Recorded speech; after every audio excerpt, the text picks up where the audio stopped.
Hər vaxtınız xeyir dəyərli Elit sahibli izləyiciləri, mən Flawless və Elit Talks-u, yəni e-Talks-u izləyirsiniz. Yanımda isə bugün Best Şans olaraq tanıdığımız Şirxan Best Şans Əzizov var. Salam Şirxan.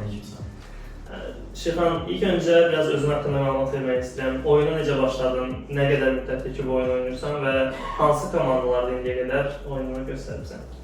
Səhv eləmirəmsə 2022-nin axırlarında başlamışdım oyuna. Yəni, ilk komandam Ada olub. Yəni, Adadan bir müddət sonra Eternal 7 komandasına transfer olmuşam. Orada bir çempionluq yaşadıqdan sonra isə Hype komandasına girmişim. İndi isə, amma bildiyim qədərilə Hype'dan artıq ayrılıbsan. Bəs Hype'dakı, yəni son komandasındakı çempionluqları hamımız bilirik. Ardıcıl bir neçə dəfə Azərbaycan çempionu olmuşdunuz. Bəs niyə komandadan ayrıldın? Yəni Hype'dakı problemlər idi bu, yoxsa özün yeni bir yol açmaq istədiniz? Öz şəxsi qərarımdır. Yəni arxa planda qaldığımı düşünürəm. Bir də ki, yəni bir-iki sponsor təklifli gəldi. Yəni onlar mənə daha yaxşı qəbul edəndə, yəni onlar. Yəni bunu kesin. Yəni daha yaxşı müsbət gəldi o mənə. Başqa sponsorlar, başqa, yəni gələcək daha vaxt eləyirdi mənə. Kölgədə qalmaq, arxada qalmaq dedim. Burada yəqin ki Namazovu nəzərdə tutursan. Namazovla bağlı bir sualım var ki, Namazovla bağlı bir aksiyon var əslində. Azərbaycanda Valorant 10-15 komandanın oynadığı və sonunda Namazovun komandasının qalib gəldiyi bir oyundur. Yəni son zamanlarda belə olub. Azol olur, Azolda Namazovun komandası qalib gəlir.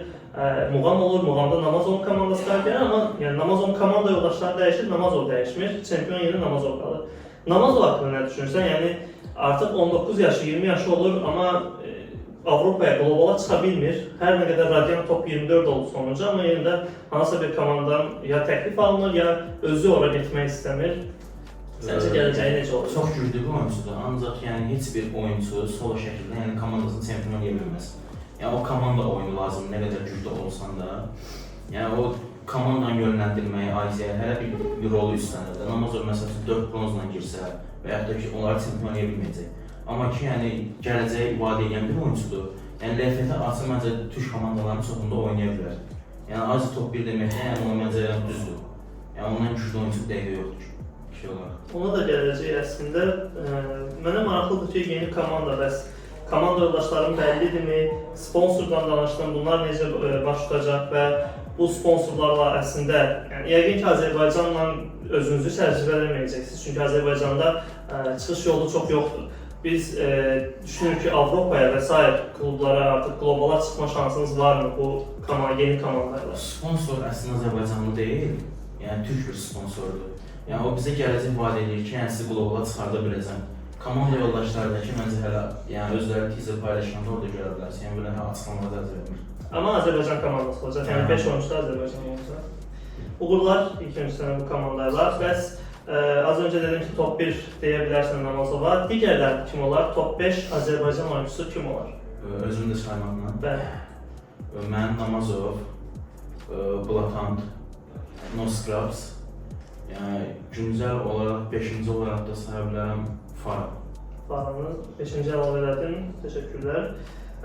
Sonuncu olaraq mən bir şey məlumat demək istəyirəm ki, Valorantda Counter-Strike'dan fərqli olaraq TikTok community daha çoxdur. Yəni Counter-Strike'ı daha az toksik edən bir şey var ki, oyuncularda yaş söhbətindən çox TikTok'a daha az maraq var və Valorantda əslində bütün söhbətlər TikTok üzərindən gedir. Hətta bir ara komandalar arasındakı toksiklik oldu, həm Instagram'a da daşındı, daha sonra bu DPR arasında oldu, Tribe'da oldu, Divergent maraqlı postlar hazırlayırdı Tribe'la birlikdə.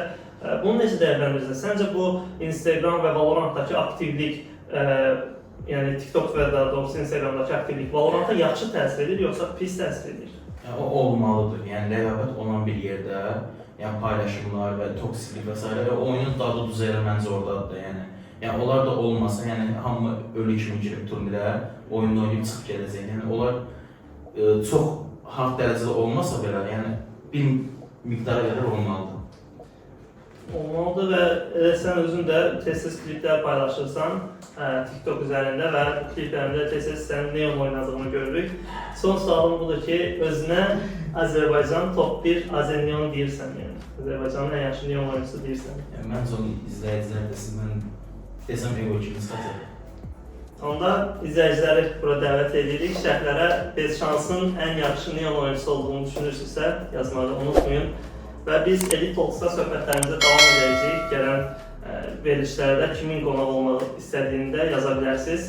İzlədiyiniz üçün təşəkkürlər. Bez Şans'a təşəkkür edirəm qonaq olduğu üçün. Təşəkkürlər, sağ olun, sağlıqla qalın.